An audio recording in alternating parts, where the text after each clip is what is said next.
eu peço para que você abra a sua Bíblia no livro de Gálatas, capítulo 1, versículos 1 a 5. Preste atenção na leitura agora que nós faremos. Esse texto é inspirado pelo Espírito Santo de Deus e dessa forma ele é inerrante, ele é infalível e ele é bom para cada um de nós nessa noite. Preste atenção na leitura da palavra de Deus.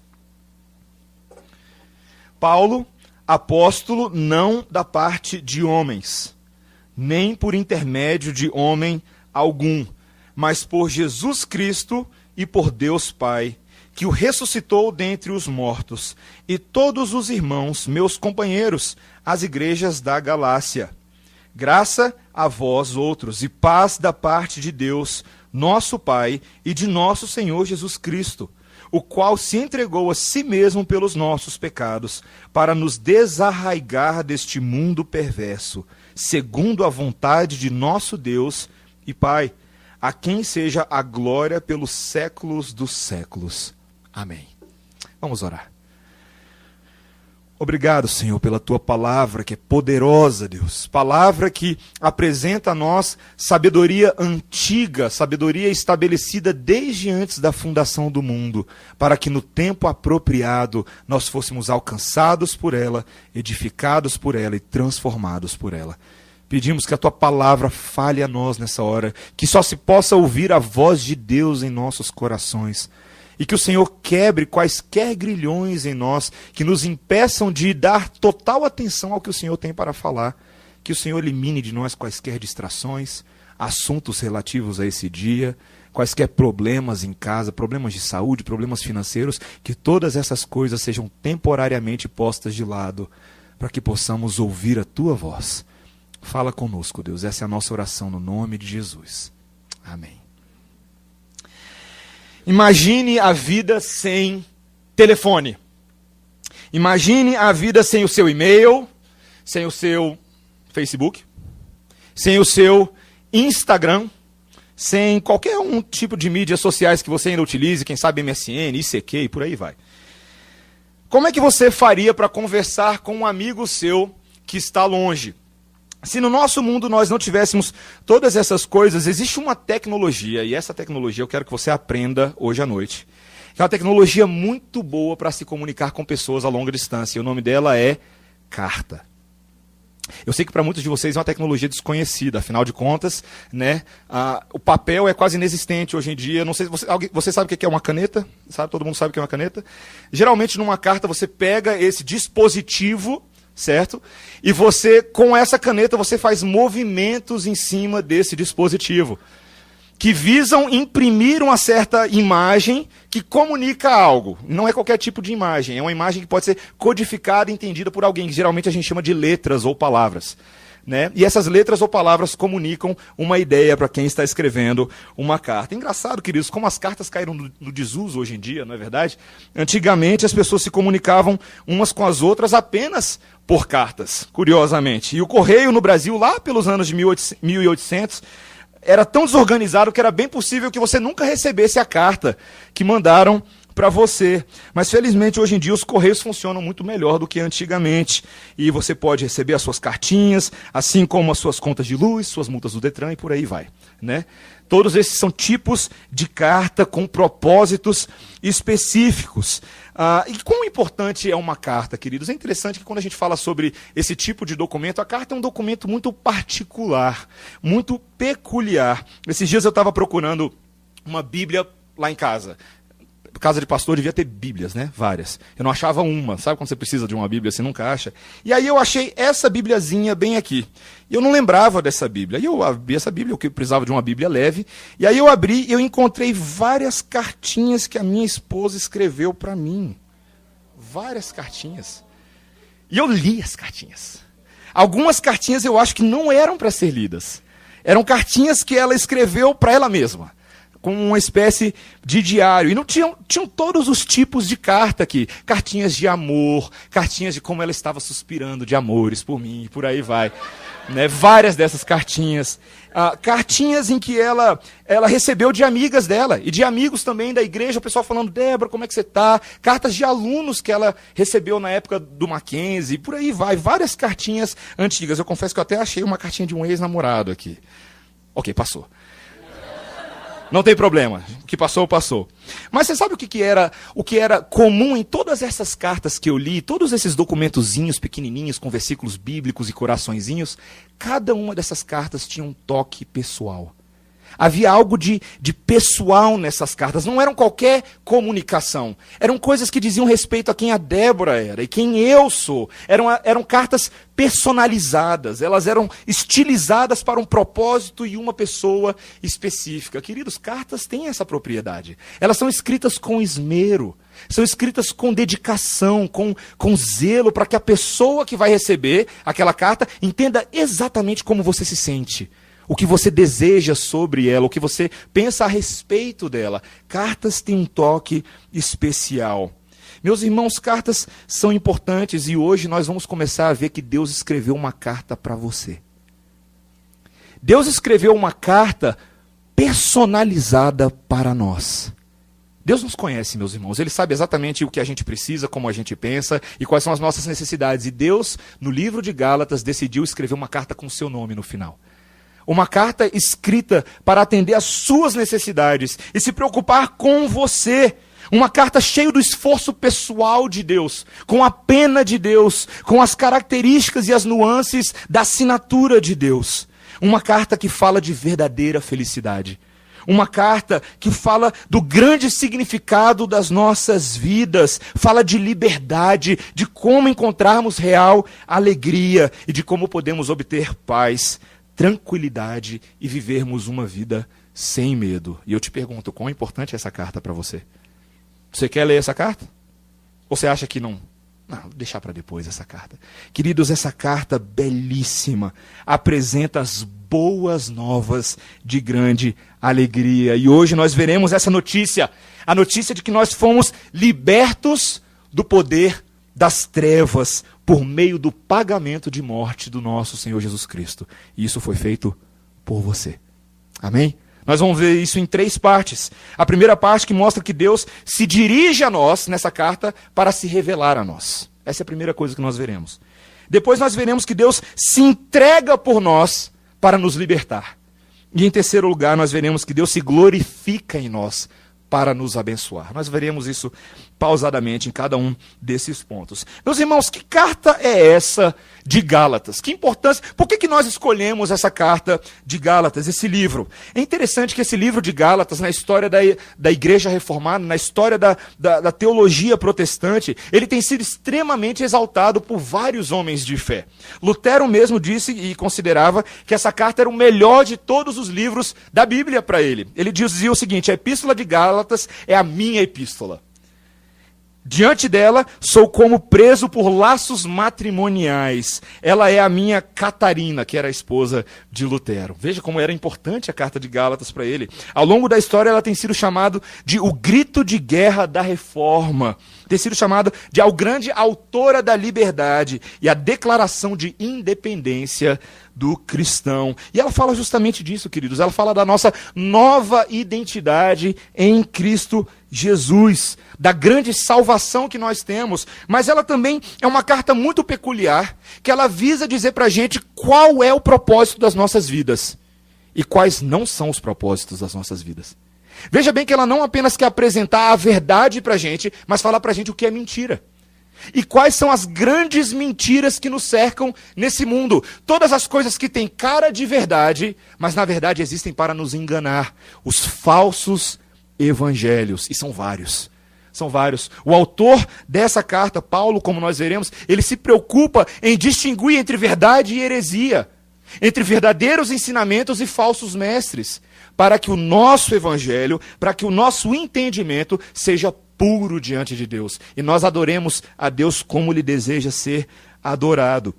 Quando é que essa carta foi escrita? Bom, não há um consenso entre os comentaristas exatamente de quando ela foi escrita. Mas o fato de que não existe uma menção nessa carta ao concílio de Jerusalém, que os apóstolos tiveram lá em Atos 15, e foi um concílio muito importante e aparece em outras cartas de Paulo, o fato de não ser mencionado é um indicativo potencialmente de que essa carta foi escrita antes do concílio, provavelmente entre 47 e 48 depois de Cristo. Então, é uma das primeiras cartas apostólicas que nós temos. É uma carta bem perto da ressurreição e ascensão de Jesus Cristo. E quem é o autor dessa carta? Está escrito aí logo no primeiro versículo. Ele abre dizendo que ele é Paulo. Paulo, você já ouviu falar bastante deste homem. Mas ele qualifica aqui Paulo como Paulo apóstolo. Né? O que é um apóstolo? A palavra apóstolo, muitas pessoas acham que apóstolo é meramente um ofício. Mas apóstolo é um verbo. Não sei se você sabia disso, mas apóstolo é o verbo grego para enviar.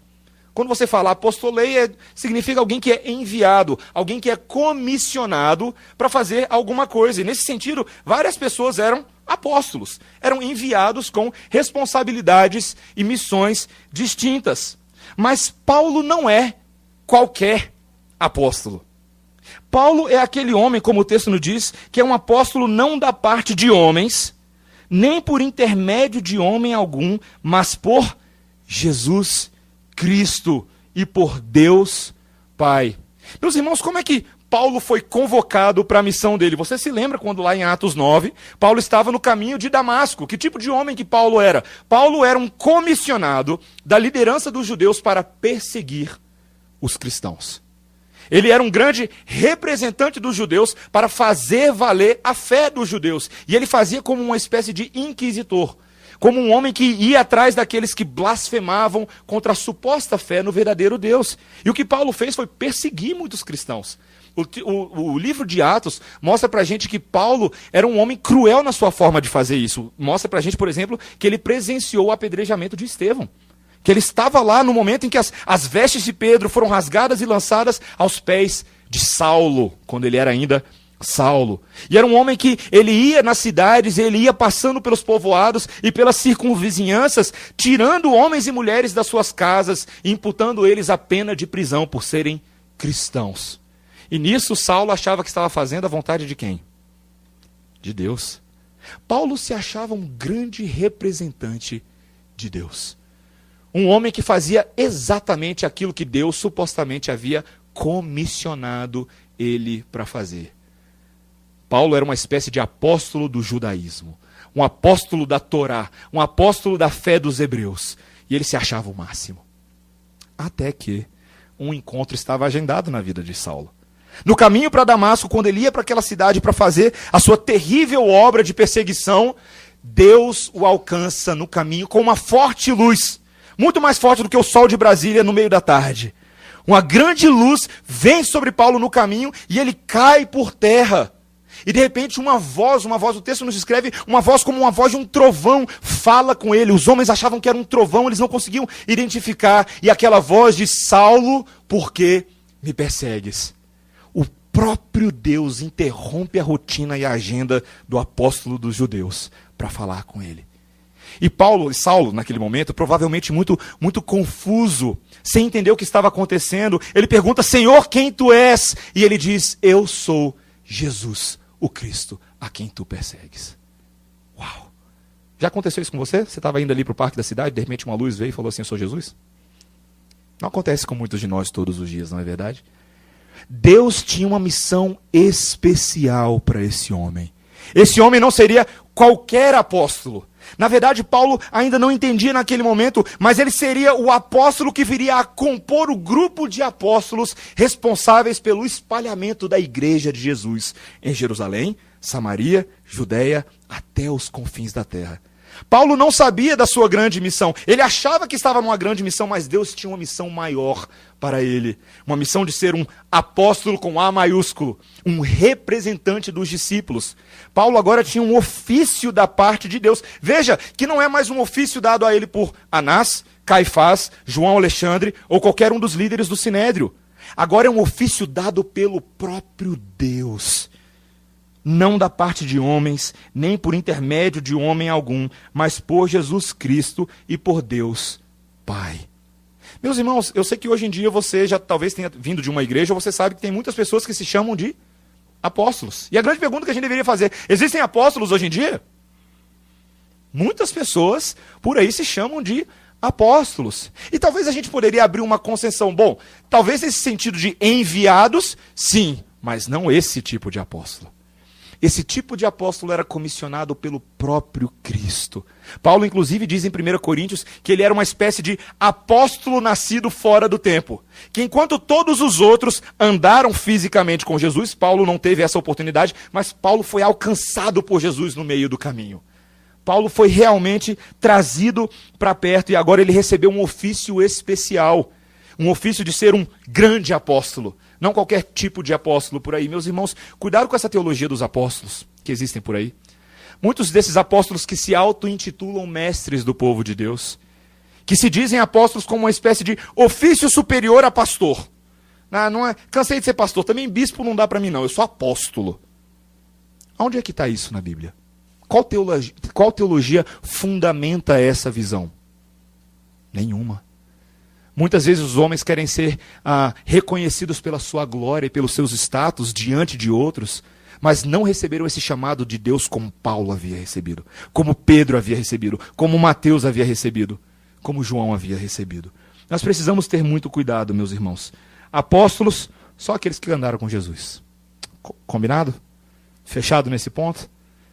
Não caia nesse papo que existe hoje em dia. Nós temos que ter muito cuidado com isso. Essa teologia ficará muito mais clara ao longo do livro de Gálatas. Você vai ver como Paulo sabia que o seu ofício era um ofício específico. E o texto nos diz que ele escreve no versículo 2: e todos os meus irmãos companheiros, as igrejas da Galácia. Paulo estava com um conjunto de irmãos que acompanhava ele agora no seu ministério, uma vez que ele foi alcançado por Jesus e agora recebeu uma nova missão, a missão de pregar o evangelho de Cristo Jesus em todo lugar, e agora ele escreve com seus companheiros as igrejas da Galácia. Quem são essas igrejas da Galácia? Existe uma certa discussão sobre quais Gálatas são essa audiência de Paulo. Porque havia um grupo de Gálatas que morava na parte norte da Ásia Menor, que hoje corresponde à Turquia. Mas também havia uma província romana ao sul chamada Galácia, que se estendia mais para o sul da Turquia. Então, os Gálatas dessa carta, depois de muito estudar, provavelmente são aqueles da província romana, do sul, especialmente dessa parte, porque Paulo atuou muito menos na parte norte, nessa forma de atividade missionária. E ele geralmente se refere aos locais pelo seu nome que era dado pelo Império Romano. Então, essa carta de Paulo provavelmente foi escrita para as igrejas que ele havia estabelecido na sua primeira viagem missionária. Se você quiser entender um pouco da primeira viagem missionária de Paulo, leia Atos 13 até Atos 14, o capítulo 13 e 14. Aquela sessão trata dessa primeira viagem. Provavelmente ele escreveu essa carta a partir da sua igreja mãe de Antioquia. Meus irmãos, nós precisamos entender uma coisa muito importante. Paulo não era qualquer homem. O que Paulo está comunicando para os Gálatas agora, esse povo importante, essa igreja que ele plantou, não é qualquer mensagem. É uma mensagem que vem da parte do próprio Deus. Por que Paulo se preocupa tanto logo no início da carta de tentar estabelecer a sua autoridade? Porque a verdade, meus irmãos, é que havia muitos falsos mestres. Muitas pessoas que estavam clamando naqueles dias falar em nome de Deus. Anunciar um evangelho diferente daquele que Paulo estava proclamando. E aqui é uma guerra de autoridades, meus irmãos. É para ver quem é o peixe mais grande aqui. Mais grande existe? O peixe maior, obrigado. O peixe maior é para chamar a sua atenção. O peixe maior. Veja que Paulo está competindo com aqueles que dizem falar em nome de Deus. E Paulo está preocupado que eles entendam que não são todas as mensagens da parte de Deus. Essa ideia, querido, de que todos os caminhos levam a Deus é mentira. Somente um caminho leva a Deus, João 14,6, Jesus Cristo. Porque Ele é o caminho, Ele é a verdade e Ele é a vida. E ninguém vai ao Pai se não for por Ele. Essa é a mensagem de Paulo. Essa é a ideia. A exclusividade do Evangelho. E se Paulo de fato foi selecionado por Jesus para falar a palavra de Deus, nós devemos prestar atenção. Meus irmãos, quantas pessoas acham que as cartas de Paulo são inferiores às cartas aos evangelhos, por exemplo? Porque Paulo era só um homem, mas Jesus é mais importante. Na verdade, muitas vezes as pessoas fazem esse contraponto, como se os 4 evangelhos fossem superiores às cartas de Paulo, de Pedro, de João e por aí vai. Eu já ouvi isso várias vezes. Mas, meus irmãos, se nós entendemos que cada palavra que Paulo fala é inspirada e autorizada pelo próprio Cristo, nós devemos prestar tanta atenção a Paulo quanto nós prestamos a Jesus. Não existe teologia diferente. Não é que Paulo era machista e Jesus me entende. Isso não existe. As palavras de Paulo são as palavras do próprio Cristo. São inspiradas pelo Espírito Santo de Deus. E, portanto, meu irmão, quando a palavra de Deus é pregada para você pela boca de Paulo, eu e você precisamos prestar atenção. Nós precisamos ler o livro de Gálatas como se o próprio Cristo estivesse falando conosco. Sabe por quê? Porque Cristo está falando conosco no livro de Gálatas. Essa é a ideia. Nós precisamos prestar atenção a essa mensagem. Paulo é comissionado pelo próprio Deus. Meus irmãos, essa era a primeira parte que nós queríamos ver, mas qual que é a mensagem de Paulo? Veja que a partir desse momento, Paulo não vai falar mais apenas que Deus se dirige a nós para se revelar a nós, mas que agora Deus vai falar para nós o seu grande plano, o grande plano que ele tinha programado por nós. Esse plano que tem a ver com o versículo 1, quando ele diz que Jesus Cristo e Deus Pai ressuscitou Jesus dentre os mortos. Quando nós falamos da palavra evangelho, nós falamos que você é um evangélico, muitas pessoas se descrevem como evangélicos. Muitas vezes essa palavra evangélico hoje em dia não tem nada a ver com isso que Paulo está falando. E deveria ter. Deveria ter tudo a ver. Ser evangélico é mais do que ouvir Batista da Lagoinha. Ser evangélico é mais do que gostar de Aline Barros. Ser evangélico é mais do que tocar na banda da igreja. Ser evangélico é mais do que andar com a camisa 100% Jesus. Ser evangélico é entender o evangelho. É isso que é ser evangélico. E entender o evangelho tem a ver com essa ideia de que Jesus Cristo foi ressuscitado dentre os mortos. De que Deus o Pai exerceu poder sobre o corpo morto de Jesus. E este corpo morto veio a ter vida. Meus irmãos, essa é uma mensagem radical. O evangelho é uma mensagem radical. Uma mensagem exclusiva, muito específica, e que o nosso mundo tem dificuldade de aceitar. Porque o nosso mundo diz que é impossível que um homem seja ressuscitado. A ciência já provou que isso é impossível. De que nós não podemos aceitar esse tipo de fábula. Essas fábulas escritas pelos antigos que visavam enganar as pessoas. Meu irmão, o evangelho ou você crê, ou você não crê. Não tem 2, ou 3, ou 4, ou 5 caminhos. Essa mensagem de fato é radical. E Paulo começa a sua carta com ela. Paulo não fica enrolando a carta. Quando chegar lá na frente eu falo para vocês o que eu quero falar, não. Ele fala na lata. Ele fala de cara. O que eu vou falar para vocês tem a ver com a ideia de um homem que ressuscitou dos mortos.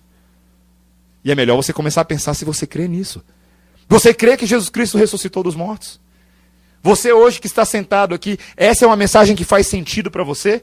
Ou você tem dúvidas com relação à validade, à legitimidade dela?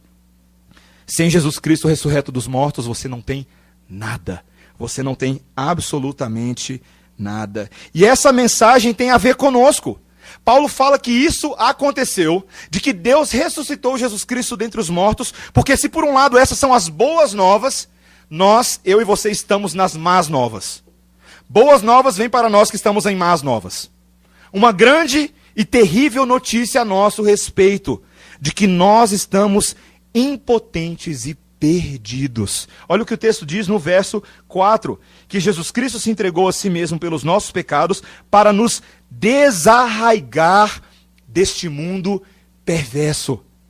Eu e você estamos num mundo perverso, num mundo terrível. E o que o Jesus Cristo veio fazer é nos desarraigar. Essa palavra que é estranha, você não usa todo dia, mas significa nos libertar, nos arrancar, nos remover de uma realidade e colocar em outra realidade.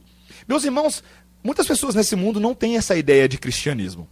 Para muitas pessoas, quando você se encontra com seus colegas de trabalho, na faculdade, com seus familiares, muitas vezes a ideia de cristianismo que eles têm na cabeça deles é de que o cristianismo é um conjunto de ensinamentos que Jesus deu.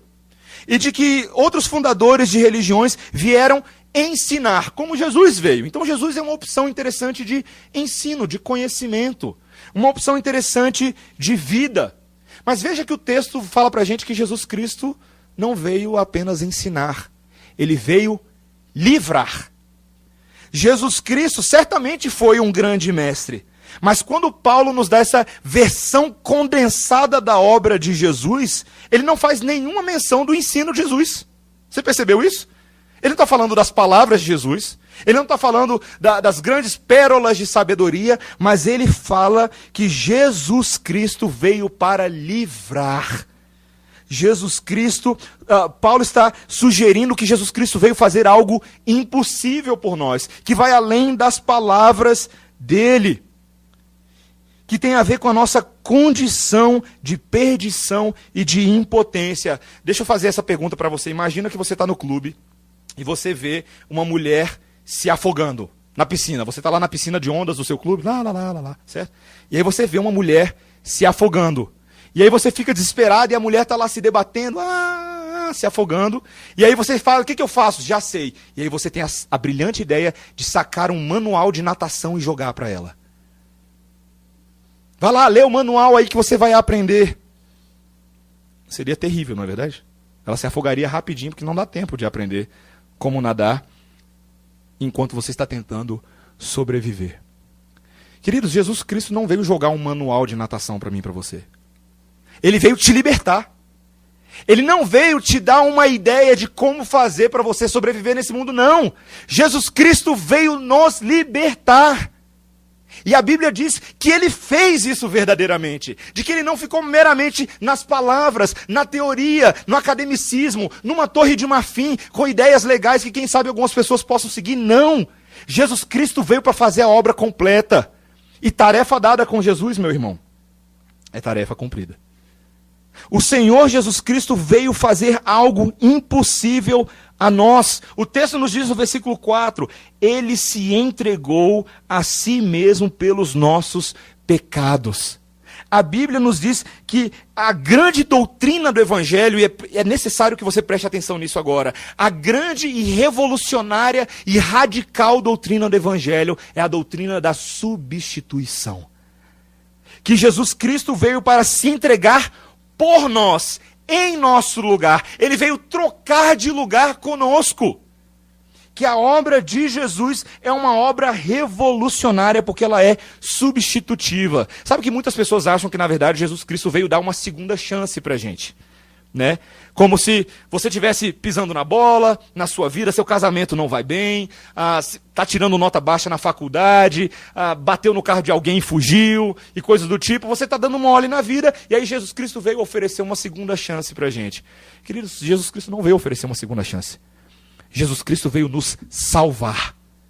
E salvação é uma obra definitiva. É algo que é feito por você e não pode ser alterado. Na cruz do Calvário, Jesus Cristo estava substituindo, entregando a sua vida por pessoas específicas. Ele não estava apenas abrindo uma possibilidade de salvação, ele estava salvando. É esse o evangelho que você crê? Essa é uma doutrina chocante, eu não sei se você parou para pensar nela direitinho ainda. Muitas pessoas acham que nesse mundo você tem escolhas, o que você vai fazer com a sua vida. Mas me parece que a gente não tem muita escolha quando Jesus vai lá e morre por você antes mesmo de você vir à vida. Quando Jesus Cristo vem fazer uma obra específica, e no tempo e no espaço, nós recebemos pela fé a obra de Jesus que já foi feita por nós. Sabe quando a gente fala Jesus Cristo morreu na cruz e ele estava pensando em você? É um ótimo jargão de música evangélica hoje em dia. Jesus Cristo morreu na cruz e estava pensando em você. Meus irmãos, isso é verdade. Quando Jesus Cristo morreu na cruz, ele estava morrendo por você que é salvo hoje. Não por uma possibilidade de você ser salvo. Ele estava te salvando na cruz. Ele estava te substituindo. Ele estava pagando o preço dos nossos pecados. É o que o texto diz para a gente. Ele estava morrendo pelos nossos pecados. Veja que Paulo não está preocupado em falar dos pecados do mundo, como uma possibilidade aberta, um grande convite para vir para a festa de Jesus. Não, Jesus Cristo morreu pelos nossos pecados. Eu sou pecador, eu peco, eu minto, eu tenho preguiça, eu me omito das minhas responsabilidades. Jesus Cristo morreu pelos meus pecados.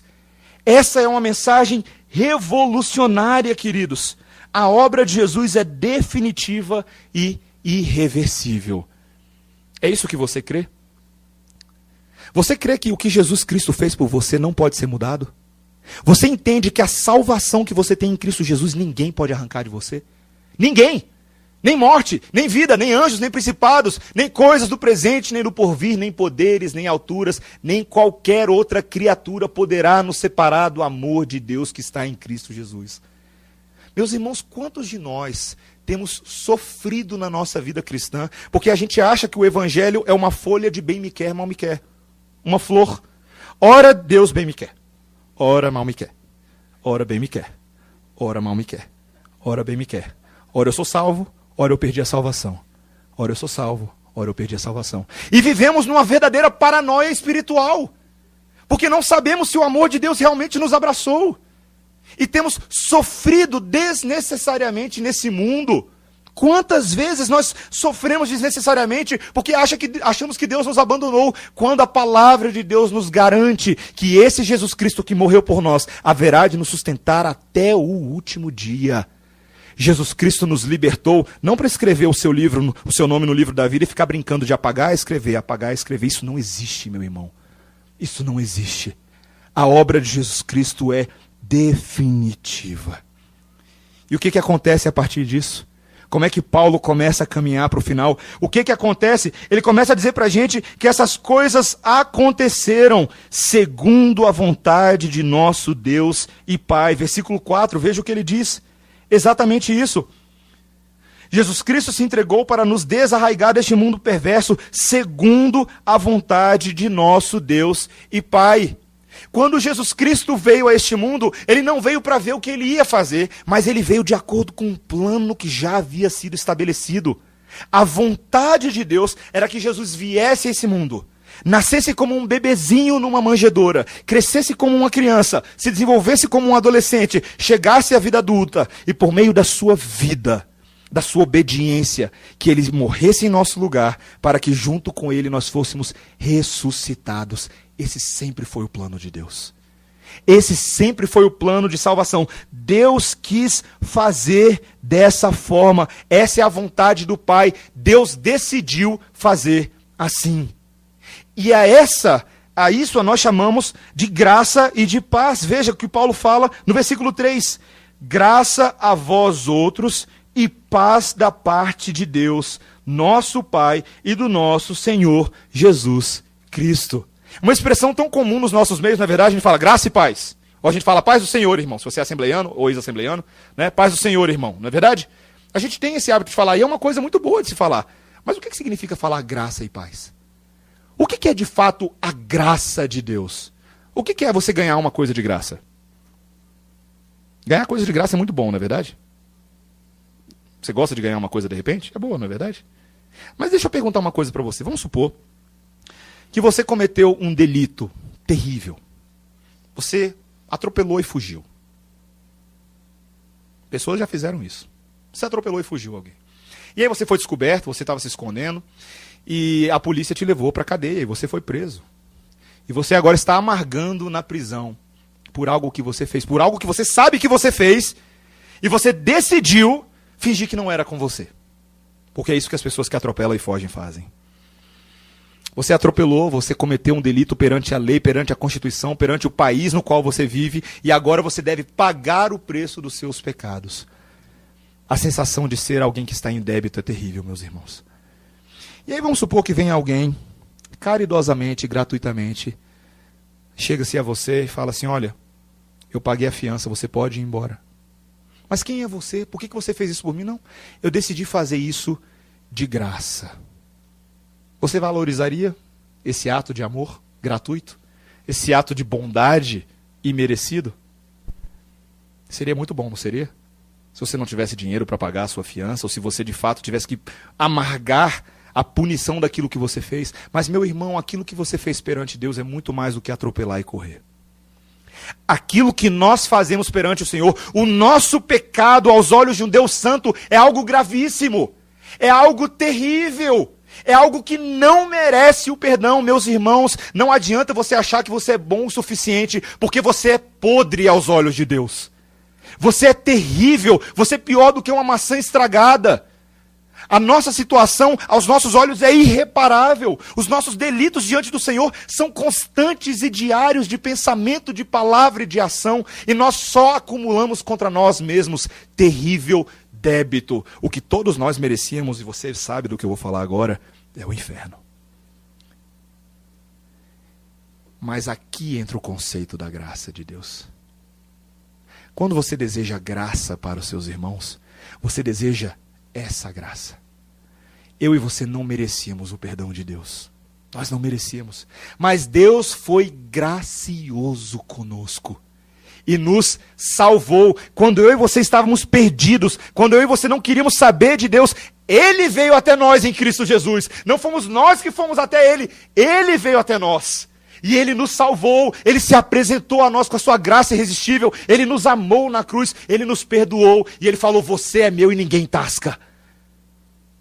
Meus irmãos, graça é um Deus perfeito e santo, morrendo como um criminoso em lugar de criminosos. Isso é graça. E qual é o fruto dessa graça? Graça e paz. Verdadeira paz.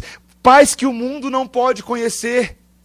Paz que representa aquela reconciliação que agora aconteceu entre nós e Deus. Entre Deus e nós. Nós que estávamos desarraigados, separados, metidos nesse mundo perverso, agora fomos trazidos para perto e reconciliados com Deus. E agora nós temos verdadeira paz. Isso é paz, meu irmão. O mundo pode estar quebrando lá fora, mas se você está bem com Deus, resolvido. Essa é a verdadeira paz. Nós devemos sim desejar graça e paz aos nossos irmãos. Nós deveríamos falar isso mais vezes, uns para com os outros. Graça e paz, meu irmão. Graça e paz, minha irmã. Que a graça de Deus te acompanhe nesse dia. Que a paz do Senhor seja sobre você. E ao falar essas palavras, nós estamos invocando essa grande verdade. Que a graça do Cristo que te libertou te acompanhe. Que a paz do Deus da cruz do Calvário seja com você. Essa é a verdadeira graça. E essa é a verdadeira paz. E esse é o desejo de Paulo para com os seus ouvintes. Meus irmãos, o Evangelho é maravilhoso, porque o resultado dessa ação salvífica de Deus no final, versículo 15, versículo 5, o resultado final é que agora a glória é dada a Deus pelos séculos dos séculos. Meus irmãos, quando nós falamos de glória, nós não estamos falando apenas de uma luzinha maravilhosa e abstrata que aparece no ar, mas estamos falando agora da honra e do respeito e da dignidade que é conferida somente a Deus. Somente Deus é digno de toda honra, de toda glória e de todo louvor. Sabe por quê? Porque Ele fez tudo sozinho. Deus te criou, Deus te salvou e Deus vai te glorificar. Muitas vezes, sabe, irmãos, a gente acha que a gente tem essa impressão de que nós somos os nossos próprios salvadores. E a gente adora achar que nós somos os nossos salvadores. Que por meio dos nossos méritos, das coisas que nós fazemos, nós podemos alcançar o favor de Deus. Mas essa é a verdade humilhante que concerne, que é o cerne do cristianismo. Que nós, que adoramos ser os nossos próprios salvadores, não podemos nos salvar. Nós estamos perdidos, mas o nosso coração é enganoso e adora fabricar glória para si mesmo. A gente acha que a gente é alguma coisa. A gente acha que a gente, tudo bem, Jesus Cristo morreu por nós, mas a gente deu uma força para Deus, não foi? A gente gosta de dar tapinha nas costas um dos outros e falar aí, ó, gostei da forma como você se salvou aí, ó. Você é muito bom nessa história aí, ó. Seu crédito é maravilhoso. Aquela defesa que você fez perante o tribunal divino, ó, 10. Salvou a sua barra. Meus irmãos, todas essas mensagens de autoajuda e autossalvação dos nossos dias são pregadas a homens que acham que podem se livrar da ira de Deus. Sejam essas mensagens religiosas, ou seja, mensagens religiosas que dizem, siga essas regras e você ganhará as bênçãos de Deus e o favor de Deus. Ou mensagens seculares, conquiste essas coisas e você experimentará a bênção de Deus hoje mesmo, agora mesmo. Promessas temporárias de autossalvação, que não podem nos livrar da ira vindoura do Senhor. Meus irmãos, o maravilhoso do Evangelho é porque ele coloca tudo no devido lugar, não é verdade? Na carta que Deus escreveu para nós, essa carta, Deus vira tudo de cabeça para baixo. E ele diz o seguinte: você está em posição de tamanha impotência. Você não pode se salvar, você necessita de uma salvação que não depende de você em absolutamente nada. Nada. Mas Deus em Jesus oferece uma salvação que concede a você muito mais do que qualquer outra falsa salvação do nosso mundo, do que a capacidade sua de trabalho, do que a sua capacidade de conquistar os seus próprios sonhos. O Evangelho inverte isso. E ele diz: o mundo não pode te oferecer aquilo que o seu coração quer buscar, mas Deus pode te oferecer aquilo que você necessita. Deus pode verdadeiramente te arrancar do lamaçal. Meus irmãos, quão importante é a carta de Deus para nós.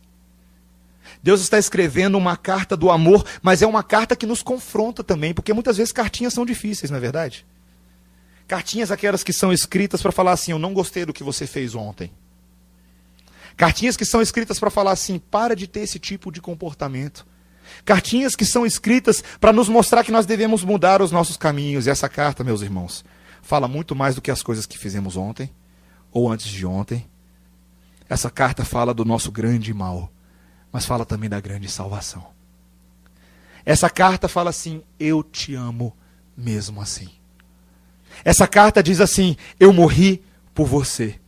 Essa carta diz: você não vai ficar do jeito que você está. Essa carta diz: você será igual a Cristo Jesus. Essa carta diz: você é noiva do Senhor, você é noiva do Cordeiro, você foi separado para algo melhor. Essa carta não te promete prosperidade temporária, prosperidade terrena. Ela não afirma que você é bom o suficiente, muito pelo contrário. Várias vezes Paulo vai dar um tapa na sua cara e na minha aqui. Várias vezes.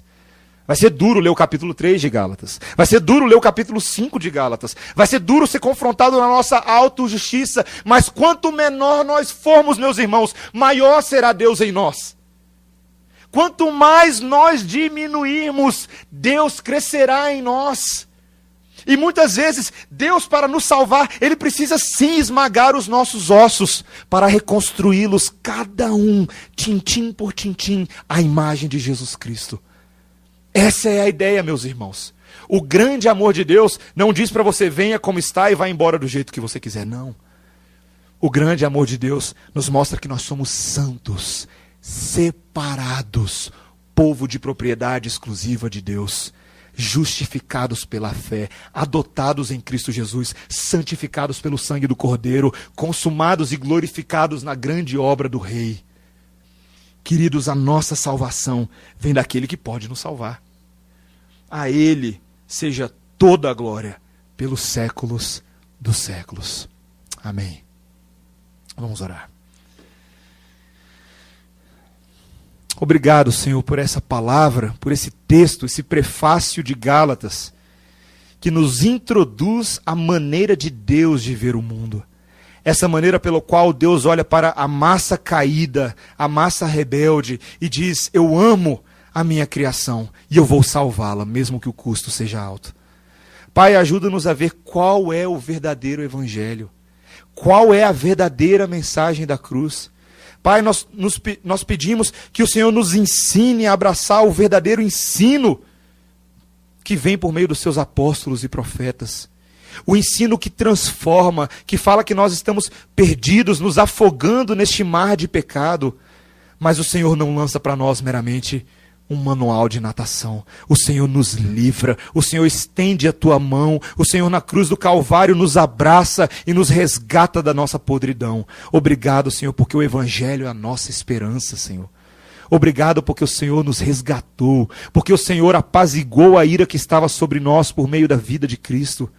Porque o Senhor pagou e expiou apropriadamente os nossos pecados. Porque o Senhor nos deu reconciliação com Deus. Porque o Senhor nos restaurou a terra prometida. Porque o Senhor faz de nós uma grande nação de gentios que são o Israel de Deus. Obrigado, Senhor, porque todas as promessas verdadeiras de Deus vêm por meio do Evangelho da cruz.